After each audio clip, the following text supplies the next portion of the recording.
bonjour ou bonsoir en fonction de l'heure à laquelle vous regardez cette vidéo. Il s'agit de la dernière que nous aurons sur ce thème des espaces ruraux. C'est la vidéo donc de conclusion de ce thème dans lequel nous nous sommes interrogés pour savoir si les espaces ruraux étaient victimes de multifonctionnalité, de fragmentation. Nous nous sommes également demandé si de victimes, ils pouvaient également être acteurs de ces transformations et de ces recompositions qu'ils connaissent. Alors, avant de faire un bilan des différentes problématiques que nous avons évoquées ensemble durant ce chapitre, nous allons nous demander, comme toute personne sensée qui ferait une introduction en respectant la méthodologie, qu'est-ce que sont ces espaces ruraux? Nous allons tenter de définir les espaces ruraux avant d'aller un petit peu plus en avant dans notre processus de bilan et de conclusion de ce cours. Généralement, quand on demande quelque chose, c'est à Google que l'on s'adresse, donc c'est ce que nous allons faire. Et on peut voir que dès que l'on commence à rechercher espaces ruraux, eh bien, vous n'êtes pas les seuls finalement à vous poser ces questions-là. Il semblerait qu'il y ait beaucoup d'élèves de première confinés en ce moment. Je me demande d'ailleurs pourquoi un tel intérêt envers le programme de géographie. Alors, nous allons retenir trois types de définitions afin de répondre à ces deux questions que sont qu'est-ce que c'est que l'espace rural et surtout comment distingue-t-on les espaces urbains des espaces ruraux. Alors, tout d'abord, Wikipédia, puis l'Institut national de la statistique et des études économiques, et nous finirons avec Géoconfluence, qui est un site internet spécialisé dans les questions de géographie, à l'usage notamment des enseignants et des professionnels de cette matière. Alors, selon Wikipédia, espace rural renvoie directement à l'article campagne. Il y a plusieurs bons éléments dans cette définition, notamment la deuxième partie sur l'occupation des sols majoritairement agricoles, la diversité de la population et des activités qui sont pratiquées qui peuvent être dans différents secteurs. On apprend également qu'il y a un fort développement du tourisme dans certains cas, aussi de l'industrie, et il est fait mention à la fin du phénomène de rurbanisation que nous avons déjà évoqué. En revanche, la première partie de cette définition est beaucoup plus problématique puisque on y apprend finalement au début que la campagne est appelée milieu campagnal et qu'elle désigne l'ensemble des espaces qui s'opposent au concept de ville. Donc finalement, ce que Wikipédia nous dit, c'est que tout ce qui n'est pas la ville, c'est la campagne. Donc on pourrait aussi dire que tout ce qui n'est pas la campagne, donc c'est la ville, mais ça ne nous avance pas du tout sur la question. Donc allons voir du côté de l'INSEE. Selon l'INSEE, c'est finalement tout ce qui n'est pas exactement la ville et la campagne. On apprend quand même que c'est un espace extrêmement vaste, puisqu'il représente 70% de la superficie totale du territoire français. Il correspond également aux 2/3 des communes de la France métropolitaine, même si il ne correspond pas à la majorité des Français. Et finalement, la première partie, on retrouve le même problème que ce qu'il y avait précédemment avec Wikipédia, à savoir que un espace rural, c'est un espace qui n'est pas urbain et vice-versa. Donc cela ne nous aide pas du tout à comprendre exactement ce qu'est cet espace rural. Néanmoins, il semblerait que la différenciation entre urbain et rural soit extrêmement importante. Nous allons donc nous pencher un petit peu. Alors, la différence entre urbain et rural, comment est-ce qu'on fait pour la définir? Selon les définitions qu'on a vues, on a traditionnellement ce schéma de la ville-centre qui est entourée par les banlieues. Ces banlieues sont entourées par une couronne périurbaine qui elle-même est entourée de ce qu'on appelle un espace rural intermédiaire qui est la dernière étape avant le rural isolé. On passe de la ville-centre à l'extérieur par des grands axes de communication qui traversent tous ces différents espaces. On voit également se constituer des petites villes ou des villes de taille moyenne dans les espaces ruraux intermédiaires en périphérie de l'influence des grandes villes.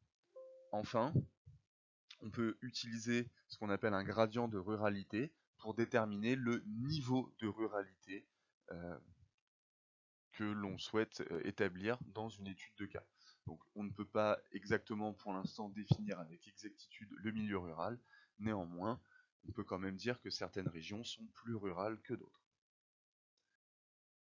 Si on applique ce schéma très classique, concentrique à la carte de France, vous voyez que on peut commencer par Paris, avec la ville-centre et les petites agglomérations qui se sont formées autour, qui sont reliées entre elles par des espaces de banlieue, un périurbain qui s'étend énormément, un espace rural intermédiaire, avant d'arriver vers des espaces ruraux plus profonds, et de retrouver, à certains endroits, des pôles urbains.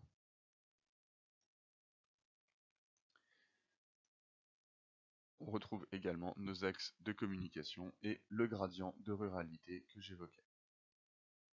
Si on prend toujours ce même type de schéma, mais qu'on l'applique à une échelle plus grande, on a donc au milieu Paris avec les boucles de la Seine, la ville-centre et les agglomérations qui se sont formées autour. Le tout est relié par un ensemble de banlieues qui laisse deviner un espace périurbain sur lequel l'urbanisation s'étend. Il y a surtout au sud et à l'ouest un espace rural intermédiaire avant d'aboutir à un espace rural plus profond, plus éloigné. Et là encore, on retrouve notre gradient de ruralité qui permet de déterminer des niveaux, des classements dans la ruralité ou dans ce que c'est que d'être rural. Alors, dernière définition, celle de géoportail, celle de géoconfluence, excusez-moi, petit lapsus. Géoconfluence nous apprend que les espaces ruraux sont des espaces anthropisés, c'est-à-dire modifiés par les activités humaines, sans qu'ils soient totalement artificialisés, ce qui est plutôt le cas des villes.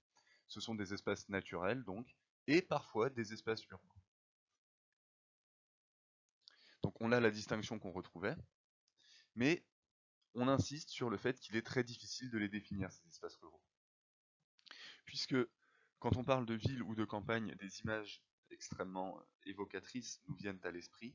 En revanche, quand on parle d'espace rural ou d'espace urbain, c'est beaucoup plus compliqué. Cette définition est extrêmement variable d'un pays à l'autre et d'un habitant à un autre. Je vous conseille très fortement d'aller consulter par vous-même cette définition sur Géoconfluence. Je vous épargnerai la lecture de celle-ci. Néanmoins, je vous conseille vraiment d'aller y jeter un coup d'œil ou alors de mettre pause sur cette vidéo le temps de terminer votre lecture puisque la majorité des problématiques qui sont développées dans ce chapitre sont déjà présentes au sein de cette définition. Alors, les espaces ruraux et leur définition. Wikipédia nous a appris que les espaces ruraux n'étaient pas les mêmes en fonction des pays du Nord et du Sud, que le paysage y jouait un rôle très important dans la définition, et que c'était des espaces qui évoluaient, qui mutaient, qui se transformaient. L'INSEE nous apprend pas grand-chose, mais quand même, on y a appris que les espaces ruraux étaient différents de la ville, ce qui est quand même bon à savoir, et que c'était des espaces extrêmement vastes. Géoconfluence, en revanche, nous a appris que la définition était complexe, que les espaces ruraux ne sont pas agricoles, enfin pas uniquement, ce ne sont pas que des paysages, ce ne sont pas non plus que des endroits où on produit de la nourriture, mais en revanche, ce sont des espaces qui se recomposent. Le maître mot, c'est donc la recomposition, la recomposition, la recomposition, encore et encore. C'est donc cette recomposition que nous allons nous attacher à définir et à détailler plus en avant. Bon, donc vous aurez bien compris que c'est un monde en mutation que nous avons à faire, un monde qui se transforme, des espaces qui se réinventent et qui évoluent énormément. Alors les espaces ruraux, multifonctionnalité ou fragmentation, nous allons nous poser cette question de manière un peu plus concrète avec cette problématique qui est de savoir comment les espaces ruraux se recomposent-ils dans un monde qui lui est de plus en plus urbain. Alors le plan que nous allons suivre, nous l'avons déjà vu, donc je ne m'attarderai pas dessus. Nous allons revenir sur chacun des trois grands thèmes, à savoir les recompositions dont ces espaces font l'objet, un petit détour par le milieu agricole et une conclusion sur fragmentation et conflictualité dans ces espaces ruraux, même si le terme de conflictualité et de fragmentation vont revenir en filigrane durant toute cette partie. Alors nous allons commencer par les recompositions dont ces espaces ruraux font l'objet. Ces espaces ruraux se recomposent dû aux multiples fonctions qu'ils occupent. Alors les causes de cette multifonctionnalité, eh bien, c'est avant tout la périurbanisation, hein, l'extension du bâti qui va miter les territoires agricoles environnants, c'est le mitage, et qui va créer de nouvelles activités à l'intérieur de ces espaces traditionnellement majoritairement agricoles, comme nous l'avons vu précédemment. Cette périurbanisation amène donc des activités multiples, qu'elles soient industrielles ou récréatives. Industrielles, vous pouvez penser à toutes les industries qui s'installent en périphérie des villes, voire dans le périurbain ou à la campagne, ou bien à des centres de loisirs comme Center Park qui font du cadre rural une marque de fabrique. Vous pouvez également penser à des établissements comme le Futuroscope ou Vulcania dans le Massif central, qui sont également des espaces récréatifs qui ont été développés dans des espaces ruraux. Il y a également les migrations, donc que ce soit des exodes rurales de personnes qui vont quitter donc les milieux ruraux pour se rendre vers la ville, ou à l'inverse de néo-ruraux, de personnes qui quittent la ville pour s'installer à la campagne. Je vous laisse deviner qui est qui. Petit indice, ceux qui sont en train de faire leur exode rural n'ont pas de chien. Voilà. Donc cette recomposition des populations qui vivent dans les espaces ruraux amène aussi une appropriation du territoire différente, un vécu différent de l'espace, et donc une vision du territoire différente. Et enfin, tous ces éléments concourent au développement des réseaux de transport afin de désenclaver les espaces ruraux, et ces réseaux de transport sont souvent reportés dans les espaces ruraux, surtout pour la gare que vous voyez ici, où vous pouvez penser à des aéroports qui sont rarement construits à l'intérieur des villes, ne serait-ce que pour la place que ce type d'infrastructure occupe. Alors, tous ces différents points, la périurbanisation, la multiplication des activités et les migrations, comment est-ce qu'on peut l'illustrer sous forme de schéma? Alors, tout d'abord, on va s'intéresser au moteur, hein, ce qui explique cette périurbanisation. Donc on a la ville-centre classique entourée des banlieues. Cette ville-centre et ses banlieues, elles prennent place dans un espace rural qu'on appellera espace disponible puisqu'il n'est pas bâti. Cette ville-centre et les banlieues qui l'entourent sont reliées au reste du territoire par des axes de communication qui peuvent éventuellement relier des banlieues entre elles, comme c'est le cas du périphérique autour de l'agglomération parisienne. La périurbanisation, elle va se développer donc à partir des banlieues et souvent en suivant les axes de communication. Elle rentre parfois en contact avec des noyaux villageois qui existaient déjà, hein, d'anciens villages, enfin d'anciens villages, de vieux villages en tout cas qui sont là depuis très longtemps. Et ces villages vont être entourés de lotissements pavillonnaires qui se développent en périphérie des grandes villes et qui sont souvent habités donc par des néo-ruraux. Il y a également une multiplication d'activités économiques non agricoles. Nous avons vu les activités de loisirs, mais vous pouvez penser bien sûr à l'industrie ou encore à des activités de logistique comme des entrepôts ou des grandes zones commerciales. Et enfin, la multiplication de ces activités, mais également la multiplication des habitants dans ces espaces, amène l'aménagement de nouvelles infrastructures. Ici, des gares TGV pour le réseau ferroviaire, mais vous pouvez également penser à un aéroport. Donc finalement, ce schéma permet de mettre en avant une population qui se diversifie, une population qui évolue, qui change, qui n'a pas les mêmes modes de consommation ou de vie, mais également des activités qui évoluent et qui parfois invalident l'activité originelle de ces espaces, qui était l'activité agricole. Donc parfois l'activité agricole n'est plus possible suite à l'installation de nouvelles activités. Et puis, moins d'agriculture, c'est aussi moins de paysages agricoles, et l'agriculture joue un rôle essentiel dans la préservation des paysages. L'image que nous avons d'un paysage rural est généralement un paysage dans lequel on peut éventuellement voir un champ, un verger, une forêt entretenue, mais rarement un paysage dans lequel on voit des tours de banlieue. Donc, l'espace rural traditionnel que nous avons évoqué, il est transformé fondamentalement, hein.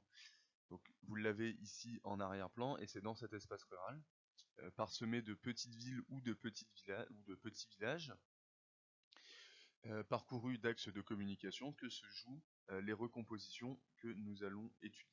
Donc ici, si on arrête le schéma à cet endroit, on a une représentation extrêmement classique d'un espace rural, euh, un grand espace vert avec des fonctions agricoles dominantes, quelques petites villes ou villages plus ou moins éloignés des axes de communication comme les autoroutes.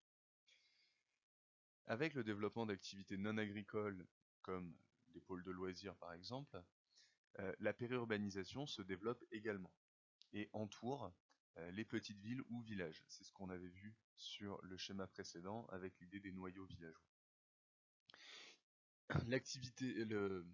La multiplication des activités et des habitants également amène des mesures de protection, notamment la création de parcs naturels ou d'aires protégées, qui sont d'un effet positif pour la nature, mais qui remettent en question la pratique d'activités agricoles dans ces aires protégées et ou réglementées.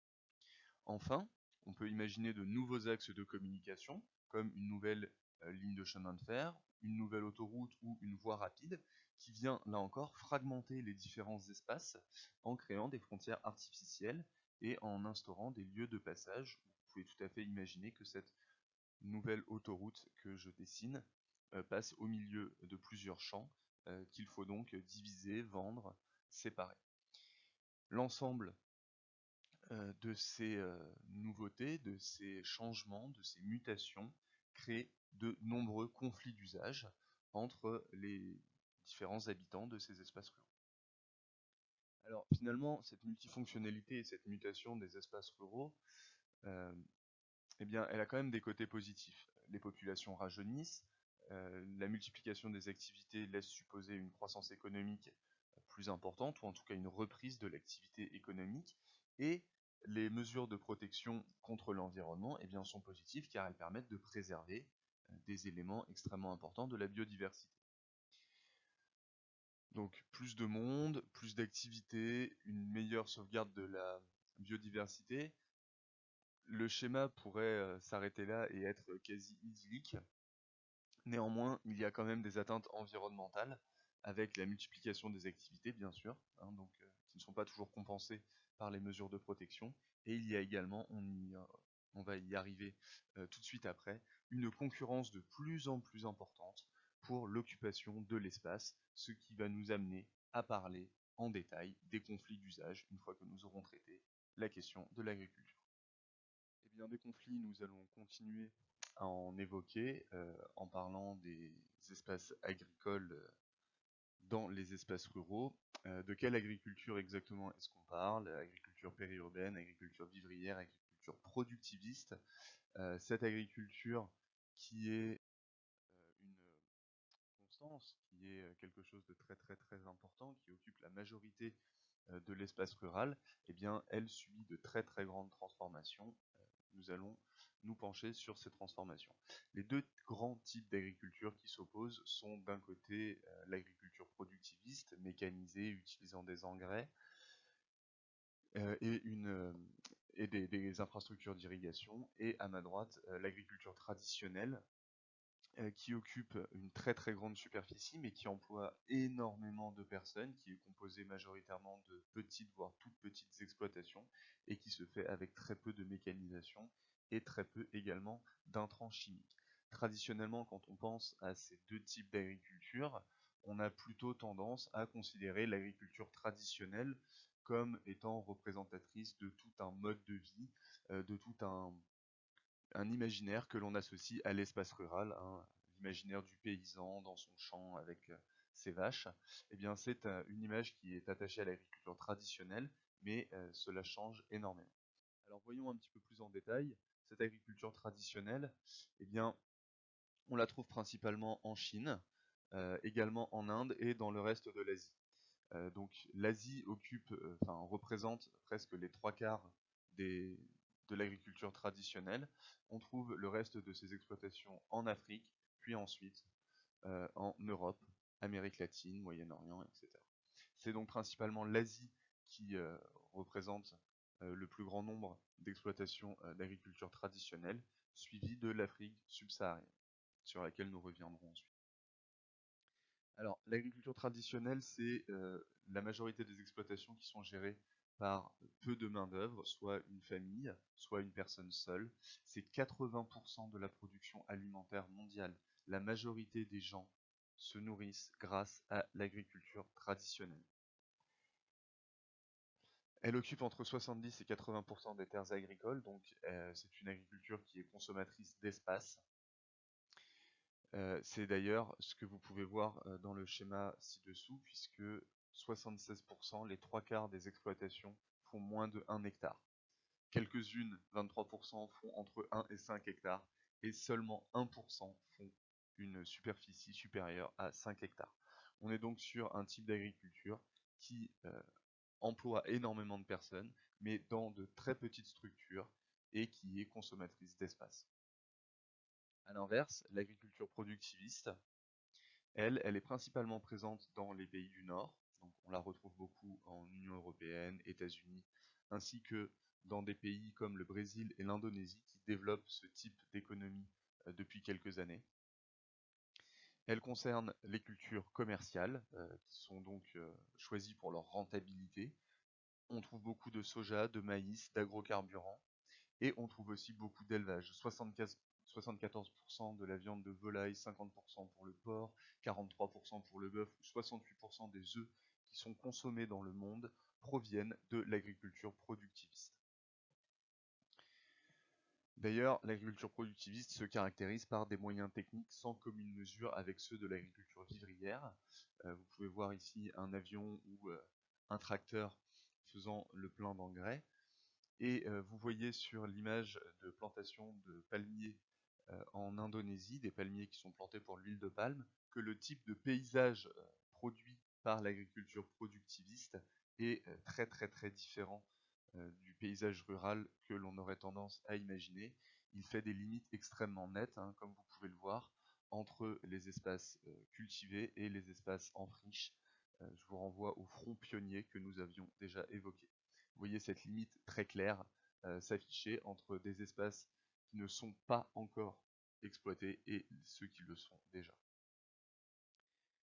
Alors, la production de l'agriculture productiviste est très très importante. Si on se penche sur la production céréalière, en incluant le riz dans ces chiffres, on trouve la Chine, les États-Unis, l'Union européenne, l'Inde, le Brésil également, et la Russie dans ce panier. Je vous ferai remarquer que le Brésil a une surface cultivée qui est relativement restreinte par rapport à sa production céréalière, ce qui sous-entend le développement de l'agriculture productiviste dans ce pays. Ces pays tous ensemble représentent 80%, les 4/5e de la production mondiale de céréales. Donc, entre l'agriculture productiviste et l'agriculture vivrière, c'est un match qui est lancé, hein, c'est une compétition entre ces deux types d'agriculture, et malheureusement, dans cette compétition, eh bien, même si tous les coups sont permis, l'agriculture vivrière a relativement peu de chances face au développement de l'agriculture productiviste, et c'est donc une victoire sans appel des tracteurs. Et parmi les conséquences de cette victoire de l'industrialisation, il y a bien entendu l'exode rural, puisque de nombreux agriculteurs traditionnels n'ont pas les moyens de maintenir leur production face à la concurrence de l'agriculture productiviste et des firmes. Ce ne sont pas les seules transformations que le monde agricole connaît. La périurbanisation transforme également l'agriculture, puisque la transformation des paysages ruraux va nécessairement de pair avec la transformation de l'activité rurale. On ne peut pas cultiver ou planter de la même façon qu'on le faisait avant le développement des villes. Cette agriculture périurbaine, elle s'adapte énormément. Pensez à tous les circuits courts, les paniers bio, ce genre de choses. L'agriculture périurbaine se développe principalement dans le maraîchage et dans la vente directe pour satisfaire les besoins des communes qui l'entourent. Il n'y a pas que les espaces agricoles qui sont fragmentés et qui sont traversés par des conflits. En fait, c'est les espaces ruraux dans leur ensemble qui connaissent des mutations parfois difficiles. Les conflits d'usage dont il va être question ici sont nombreux. Si on se reporte à Géoconfluence, on apprendra que le conflit d'usage ou le conflit d'acteurs a lieu lorsque les usages d'une ressource ou d'un espace sont l'enjeu du conflit. Et c'est d'autant plus vrai dans le cadre des espaces ruraux, puisque dans le cadre des espaces ruraux, l'espace en lui-même est une ressource. Donc on va voir des conflits d'usage liés à la périurbanisation, on reparlera de néo-ruraux, on reparlera de NIMBY et de gated communities. On verra également des conflits d'usage entre agriculteurs cette fois-ci, pour voir que finalement le match n'a pas lieu que entre agriculture productiviste et agriculture traditionnelle. Et on verra enfin les conflits liés à la mondialisation, notamment toute la question du land grabbing, l'expropriation et l'achat de terres. Alors les conflits liés à la périurbanisation, on en a déjà vu quelques-uns. Ils sont liés en partie à la hausse du prix du foncier qui augmente la pression sur les terres disponibles. Les villes s'étendent, le prix du terrain augmente également au fur et à mesure de l'extension des villes, et donc il y a de plus en plus de pression sur les terres agricoles disponibles. Plusieurs agriculteurs s'opposent à ce type de démarche qui parfois les mettent face à des projets de lotissement ou à des injonctions et éventuellement des expropriations dans certains cas. Dans le cadre, dans d'autres pays, en Afrique du Sud par exemple, il y a, alors pas nécessairement lié directement à la périurbanisation, mais il y a des questions d'expropriation où l'État souhaite récupérer des terres occupées par des fermiers blancs qui contrôlent l'immense majorité des terres agricoles du pays pour les redistribuer à des fermiers noirs. Et donc c'est également un facteur de recomposition et de transformation de l'espace rural, mais là, en Afrique australe. Les aménagements d'infrastructures peuvent également créer des problèmes.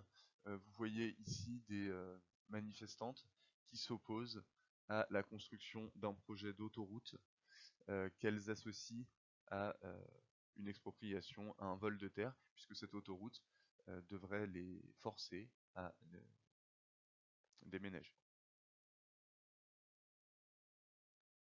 Donc, dans les conflits liés à la périurbanisation, il y a aussi ceux qui viennent avec les nouvelles populations qui habitent les espaces ruraux, les nouveaux habitants, les néo-ruraux, les rurbains, comme on peut aussi les appeler. Ces types de populations n'ont pas les mêmes attentes, n'ont pas les mêmes visions de la campagne que les habitants traditionnels de ces espaces, et il peut parfois y avoir des conflits entre habitants anciens, habitants historiques et néo-ruraux.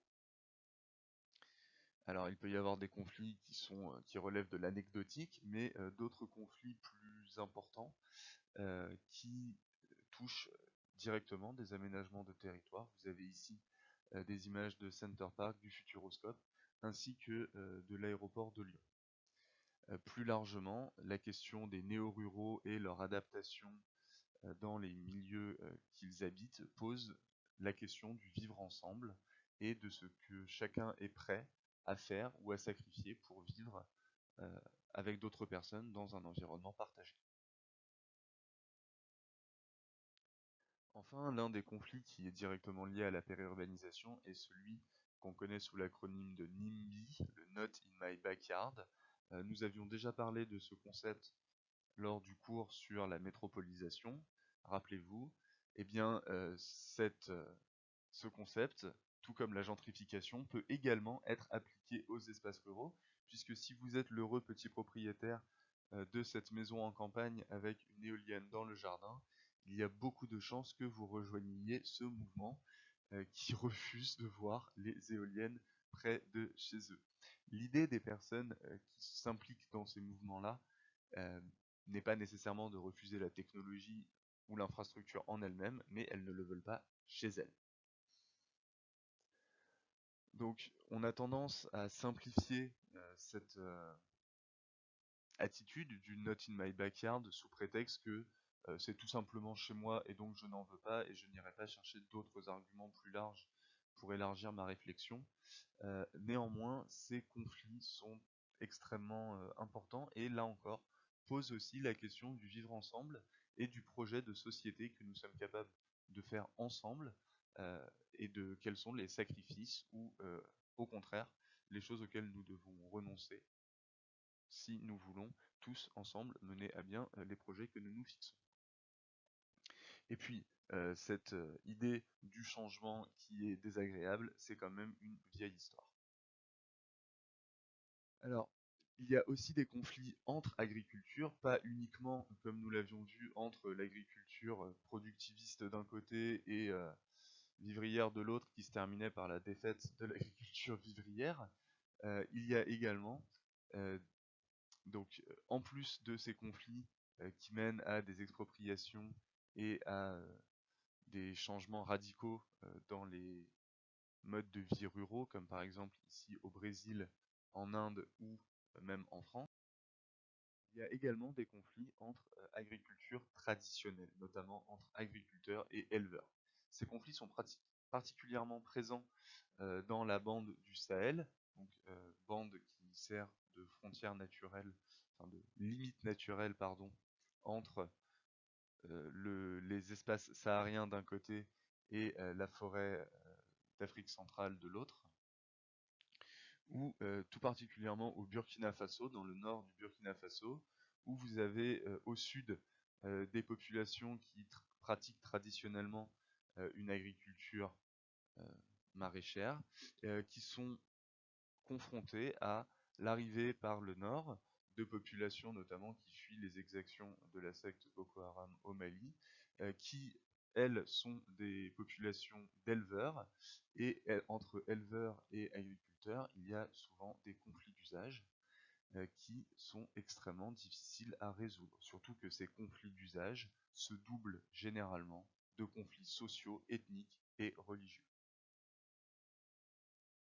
Enfin, dans les conflits liés à la mondialisation, en plus de la compétition entre les différents types d'agriculture que nous avons déjà évoqués sur le marché mondial, il y a la question du land grabbing, l'appropriation des terres, qui, depuis la crise économique de 2008, connaît une très très grande importance. De nombreux États ou compagnies achètent ou louent des terres agricoles dans des pays étrangers afin d'en importer ensuite le produit. Ça peut être pour des questions de vivrière, donc nourrir sa population, par exemple dans le cas de la Chine ou de pays pétroliers du Moyen-Orient, mais ça peut être aussi pour faire du bénéfice en transformant une partie des terres agricoles en terres qui vont servir pour des cultures destinées à l'exportation, comme le soja par exemple, et ce sont des cultures dont les populations locales ne bénéficieront pas. Ces cultures se font d'ailleurs très souvent au désavantage de ces populations locales, qui sont peu ou pas consultées, ces contrats étant souvent passés derrière leur dos euh, via des élites malheureusement corrompues. Le droit international n'est pas encore extrêmement présent sur ces questions et beaucoup de familles ou de petits propriétaires terriens sont désarmés face à ces transformations. C'est donc la fin de ce cours, de cette dernière vidéo sur les espaces ruraux, multifonctionnalité ou fragmentation en période de confinement. La problématique était de savoir comment les espaces ruraux se recomposent dans un monde qui, lui, s'urbanise de plus en plus. Quelle est finalement la réponse du rural à l'urbain? Le plan adopté, je vous le rappelle, visait à présenter dans un premier temps les recompositions générales dont ces espaces ruraux font l'objet, ensuite les mutations des espaces agricoles, puisque c'est l'activité dont les espaces ruraux tirent en partie leur identité, Et en dernière partie, un petit zoom sur la fragmentation de ces espaces et les conflits, principalement d'usage, qu'ils connaissent. N'oubliez pas de rester à la maison, respectez les règles du confinement, hein, sortez le moins possible. Voilà, retrouvez-vous vous-même, prenez du temps pour lire, écrivez, faites vos devoirs, posez-vous des questions importantes sur votre vie. Vous ferez de la philo l'année prochaine. Bref, restez à la maison et ne lâchez rien au niveau des devoirs. On continue. Bon courage.